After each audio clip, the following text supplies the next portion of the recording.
Hello பசங்களா. So question of த டே செஷன்ல இருக்கும். So இந்த நோட்ஸ் வேணும்னா மறக்காம இந்த QR கோடை ஸ்கேன் பண்ணி நம்ம கம்யூனிட்டி சேனலை ஜாயின் பண்ணிக்கோங்க. உங்களுக்கான நோட்ஸ் கிடைச்சிடும். Okay ma'am, question of the டேல உங்களுக்கு என்ன சொல்லி கொடுக்க போறீங்க அப்படின்னு கேட்டீங்கன்னா, ஒரு எக்ஸ்ட்ரா கொஸ்டின்ஸோட இன்னைக்கு நான் வந்திருக்கேன். ஏன் எக்ஸ்ட்ரா கொஸ்டின்ஸ் கொஞ்சம் யோசிச்சு பாருங்க.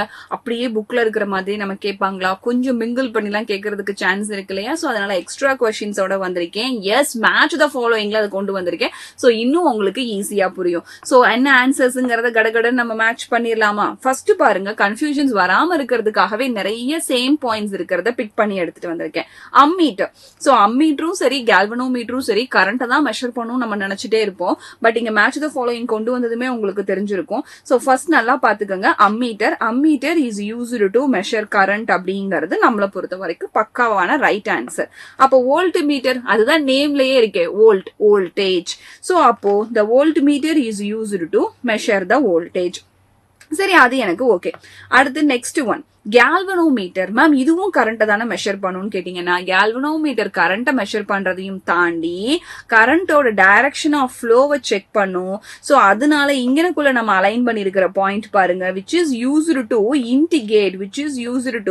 Indicate the flow of current அப்படிங்கறத நான் ஹைலைட் பண்ணிருக்கேன். ஸோ அப்ப லாஸ்ட் பட் நாட் லீஸ்டுக்கு போயிடலாம். Rheostat which is used to select the magnitude of the கரண்ட்டுக்கு நம்ம யூஸ் பண்ணிக்கிறோம். ஸோ ஃபர்ஸ்ட் மேட்ச் முடிச்சாச்சு. நெக்ஸ்ட் போலாம். நீங்களே ஆன்சர் சொல்ல ட்ரை பண்ணுங்க பாப்போம். So first one, horse power 1 HP அப்படின்னு சொல்லுவாங்க. So horse power is 746 watt. Okay. 1 kilowatt hour அப்படிங்கிறது நம்மளை பொறுத்த வரைக்கும் 3.6 into 10 power positive 6 ஜவுல்ஸ். சரிங்களா? அடுத்து டொமஸ்டிக் ஃப்ரீக்வன்சி. டொமஸ்டிக் ஃப்ரீக்வன்சினா என்ன? வீட்டுக்கு வரக்கூடிய ஃப்ரீக்வன்சி. அது எவ்வளோ? 50 Hz. Then last but not least, charge of electron 1.6 into 10 power minus 19 கூலும்னு நம்ம சூப்பரா மார்க் பண்ணியாச்சு. சரி, ஓகே. இப்ப நம்ம நெக்ஸ்ட் மேட்சுக்கு போலாம். இதுக்கு நீங்களே சொல்லிருவீங்க. சோ LED அப்படின்னு எடுத்தாச்சு. So LED, that is option C, light emitting diode. LCD என்ன ஆப்ஷனா இருக்கும்? Liquid crystal display. MCB என்னவா இருக்கும்? that is a miniature circuit break அப்படிங்கறத நம்ம இங்கனக்குள்ள ஹைலைட் பண்ணிரலாம். லாஸ்டா HP is a horse power. so option A க்கு போயிடுச்சு. Okay. so last but not leastங்கிறதுக்கு கொண்டு வந்திருக்கேன். இது எல்லாமே உங்களுக்கு கன்ஃபியூஸ்டு பண்ணக்கூடிய டேர்ம்ஸா இருக்கிற மாதிரியே மிக்ஸ் மேட்ச் பண்ணி கொண்டு வந்திருக்கேன்.